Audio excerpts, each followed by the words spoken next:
This is your Anxiety Toolkit, episode number 220.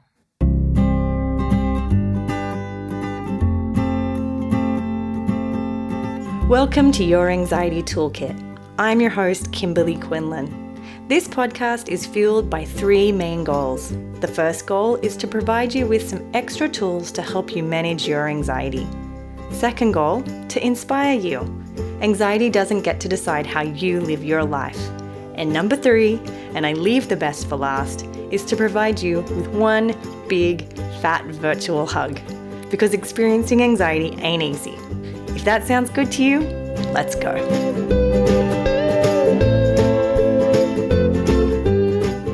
Welcome back, everybody. How are you? Really, how are you? How is your heart? How is your mind? What's showing up for you? How are you? I really want you to check in case you haven't checked in for a while. How are you doing? It's important. Let's make sure we check in. Okay, today we're talking about procrastination. It's one of the most common questions I get when I'm doing live calls on Instagram and Facebook. Like, how do I manage procrastination? A lot of you are also managing perfectionism, and it's getting in the way of you doing the things you want to do or doing the things you have to do. Because I get asked this so much, I actually wanted to show people how I do it. So what I did is I created a whole mini course. It's called Time Management for Optimum Mental Health. You can get it if you go to cbtschool.com/time management, or you can click the link in the show notes below. And it's a full course showing you how I manage time and why I manage my time to help manage my mental health and my medical health. A lot of you know I have struggled with a chronic illness. Time management has been huge in me staying functioning and managing mental overwhelm and a lot of procrastination. So in the course, it's only $27. It's a mini course, and it shows you videos recorded the screen as I'm showing you exactly how I do it. So if you're interested, go over and check it out. I'd love to have you take the course and put it into practice. Now, one of the things about this episode is this is actually me giving you a sneak peek into the course because it's one of the bonuses of the course to talk about procrastination. So I wanted to share it with you here on the podcast as well. So you will hear me refer to the other parts of the course as you listen. It doesn't matter. You'll still get everything you need to know about procrastination and how to manage it today. But yes, if you're already taken the course, you probably have already listened to this bonus. But for today, let's talk about procrastination. So before we head over into the episode, I wanted to do the review of the week. This is a review from Sad Bing, and they've said, desperately needed. I am an LCSW that has searched high and low for a podcast that delivers quality content. I feel relieved, and finally I found one. This podcast gives you an honest depiction of how anxiety shows up in people's life and gives you effective feedback on how to live with it. Thank you. So thank you, Sad Bing. Thank you so much for that amazing review. I do ask that anyone who's listening, please, the one thing you can do, this is what I offer freely to you all. If you get a second, just click below and in whatever app you're listening to and leave a review. It helps me so much reach all the people. The more reviews we have, the more people will trust the podcast and continue listening to this free resource. So yay. All right, so let's get over to this episode about managing procrastination. I hope you find it helpful. If you want to learn more about time management, head on over to cbtschool.com/time management, and you can get a mini course for $27. It's amazing value for, a short period of time and a short amount of money. So yeah. All right. So happy to have you here with me today. Thank you for giving your time to me and trusting me with your precious time. And I will see you after the show. Well, welcome. You wouldn't have a time management course without really addressing procrastination. Procrastination is number one, the biggest question I get, which is another reason why I wanted to make this course, is because, It's so common, right? It's such an easy trap to fall into. It's such a human trap to fall into to procrastinate. But I wanted to take a deep dive into procrastination today and talk about some skills that you can practice to manage procrastination. So let me really just dive into first what is procrastination. Now, simply put, procrastination is an avoidant safety behavior. So, what does that mean? When human beings assume or see or assign things as a threat, that's our mind does that, right? So our mind will assign something as threatening, whether it be, I have to write this email. It could be as simple as writing an email. It could be, I have to present something. I have to get a project done. I have to go and exercise. Our brain will present that as some kind of danger or challenge or threat. Now, you might be thinking to yourself, there's nothing dangerous about exercise or writing an email. But there may be for you, because doing that means you have to have some uncomfortable feelings, maybe shame, maybe anxiety, maybe irritability, anger might show up, guilt might show up. And because those emotions are uncomfortable, and maybe if we haven't developed skills on mastering those emotions, events like writing an email or exercising or doing a project may be experienced as dangerous or a threat. So when our brain interprets things as a threat, naturally it is going to set off the alarm and try to either get you to run away from it, to fight it, or to freeze. That's our fight, flight, and freeze response, right? And the most common as humans is avoidance. We avoid the thing that will create discomfort for us. And simply put, that is what procrastination is. Now, why do we call it a safety behavior? We could call it a compulsion, right?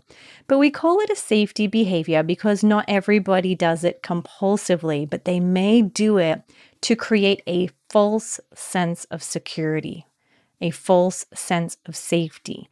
And as human beings, we want safety. It feels good to feel safe, right? It feels good to feel like, oh, phew, I don't have to face that hard thing, right? And so, yes, we consider it a safety behavior. Now, does that mean that you're bad and lazy or not good? Absolutely not. Everybody engages in safety behaviors. It's a human part of life. But what we want to look at here is it creating trends in your life? Is it creating impact or consequences to your life that create more discomfort and more distress later? Most of the time people say, yeah, I avoid, and it's getting to be a problem. And if that's for you and that's happening to you, you're definitely not alone. Now, how do we manage procrastination? The first thing is identify what it is you are avoiding specifically. Don't just say I'm avoiding the email. Don't just say I'm avoiding exercise or I procrastinate. Don't say those things. I mean, you can, but ideally you will stop and go, okay, what is it about the email that I don't want to tolerate? Writing an email brings up social anxiety for me. Or writing the email reminds me that I'm really behind on that project. Writing that email brings up shame because last time I spoke to them, I said something silly or something like that. Or I don't want to exercise because every time I exercise, it creates discomfort in my chest and it makes me feel like I'm panicking, right? So you'll identify the specific thing that is causing you to avoid, specific. And you might even get as specific like I did with it's the physical sensations I don't want to feel, or it's the thought that this was my fault that I don't want to think, right? And you may get to the bottom of that. Now, of course, if you guys know anything about me, I'm always going to say it's a beautiful day to do hard things.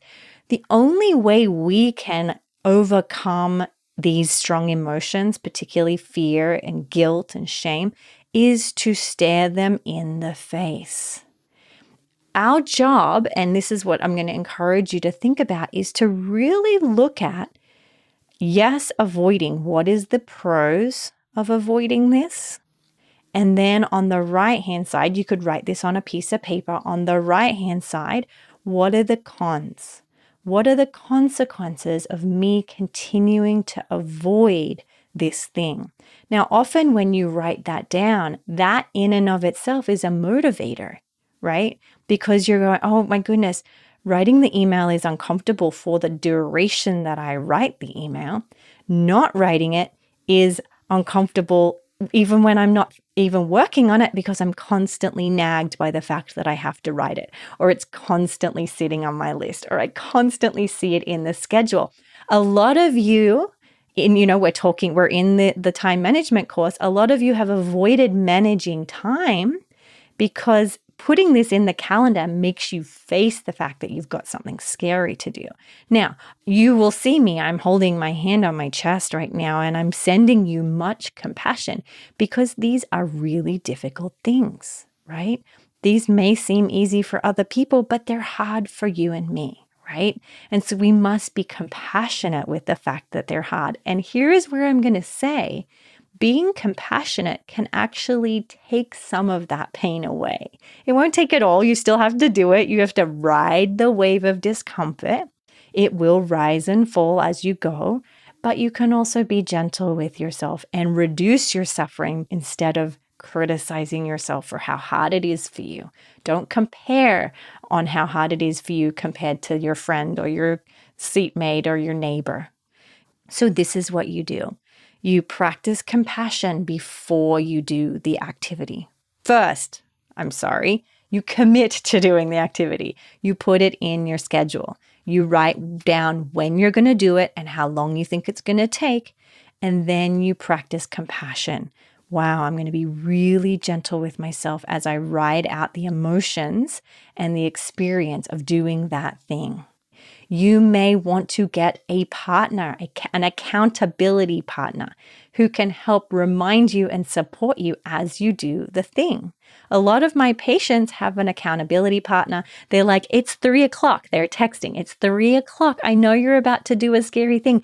Good job. Keep going. Don't stop, right? Don't back out. I'll be right here. Text me as soon as you're done, right?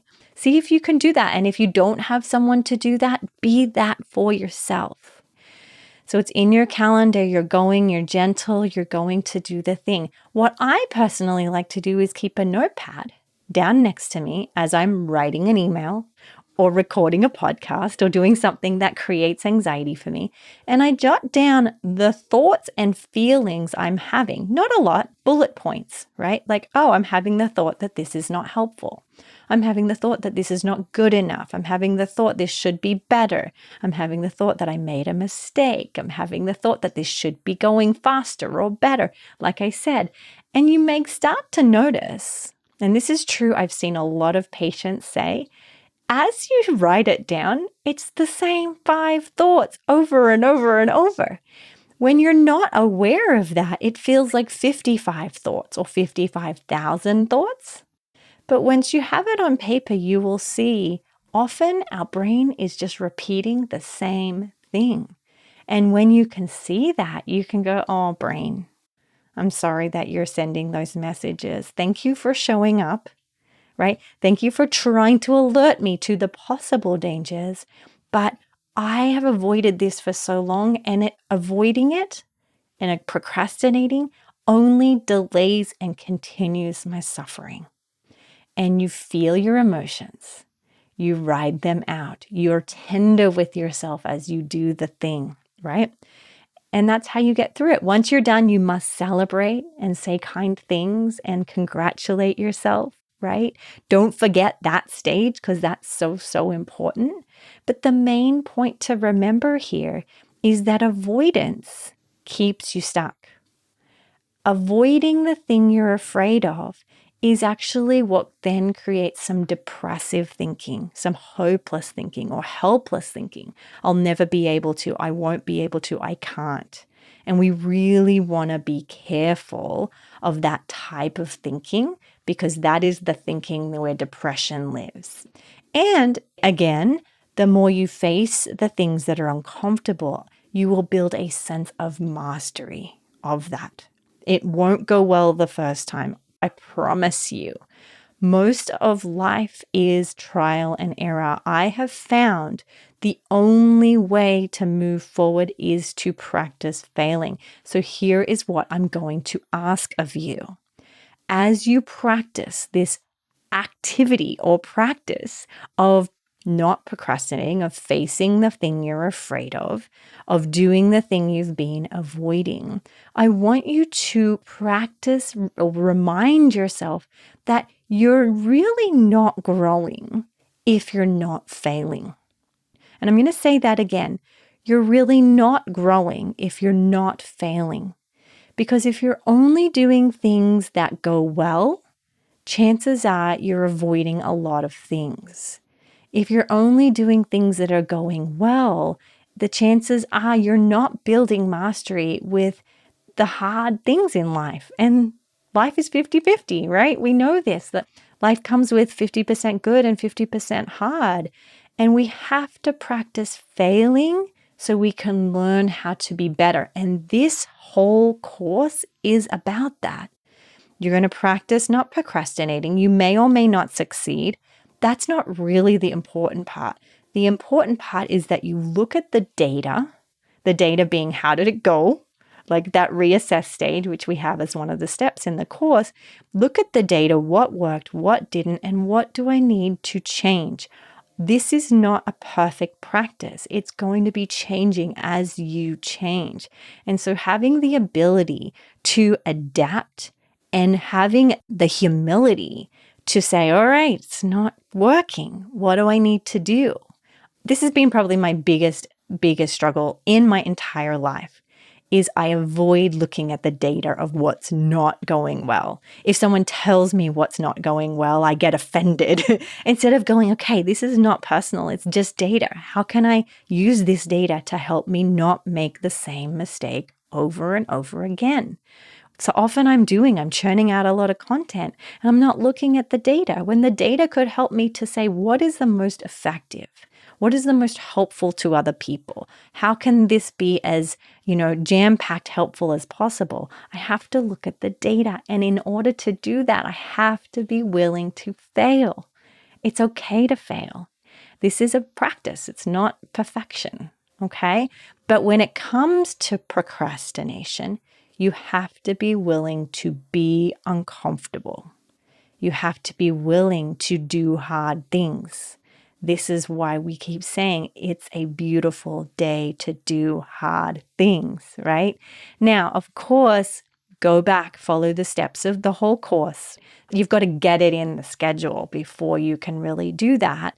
But then I want you to even get very microscopic and look at when you're scheduling, right? Let's say there's something you're avoiding and procrastinating on is schedule small activities so that you don't procrastinate. One of the best lessons I've learned when it came to me recovering from my medical struggles is I have to get a lot of exercise, not running exercise, a lot of like personal training kind of, physical therapy type of exercises. And I hate them. They're the most boring, annoying, monotonous things on the planet. However, I have found that if I schedule, Kimberly, at this time, you're going to put your shoes on. Kimberly, at this time, you're going to fill up your drink bottle. I am more likely to do it. So I get very microscopic in my planning. Now, again, you won't want to do this with all the things in your life. Pick one thing if that's what you want to work on and work at creating a system that gets you to do the thing that you continue to procrastinate on. I would not probably do my physical therapy and my training, these annoying, repetitive activities, if I hadn't created a system that makes it doable. Like, I have a Bluetooth speaker. I put very loud music on. It's usually reggae or something very hippie-like. So I feel like at least I'm chilling out as I do it. And I marry the thing that's uncomfortable with something that's tolerable, right? Now, you won't always be able to do this, and that is fine. Sometimes you just got to ride the wave and face your fear. That's okay. But that is an idea if it's for things like daily activities and routines in your life. If it's facing fears and exposure work, well, no, we don't want to marry it with these things because that can work as a neutralizing compulsion. So if you're someone who is in treatment for an anxiety disorder and you've been given an exposure, well, no, you're just going to have to practice riding the wave of discomfort. But do not forget that self-compassion piece. It is crucial. Do not forget using your mindfulness skills, right? Where you allow your discomfort. You're non-judgmental about your discomfort. You're willing to allow it to be there. These are all crucial practices, okay? So I would even consider writing down all the things where you struggle with procrastination and work through them. Practice them, just like you would lifting a weight. Just like you would practice if you were learning French or piano, is pick up the basic things and practice the basics first and go through all of them. Try to get yourself through as many as you can so that you've built a sense of mastery. Like, I can do that. Even if I don't want to, I could if I had to, which I think is a really great way of thinking about things that are uncomfortable in your life. I don't want to do them, but I could if I had to. It's better than I can't and I don't want to. All right, so that is procrastination. I hope that has been helpful. I really want to stress to you that procrastination is a thing that everybody does. Again, it's not personal, but I really, really encourage you to master doing the things that you avoid. Avoidance keeps anxiety strong. Avoidance keeps you in the cycle of anxiety, and we want to break that cycle. So I hope that is helpful. I am really excited to see you go out and do those things. If you want to, you can share them with me on social media or things that you're doing. It's a beautiful day to do hard things. I love when people tag me with that. Have a wonderful day, everybody, and I will see you in the next module. Please note that this podcast or any other resources from cbtschool.com should not replace professional mental health care. If you feel you would benefit, please reach out to a provider in your area. Have a wonderful day, and thank you for supporting cbtschool.com.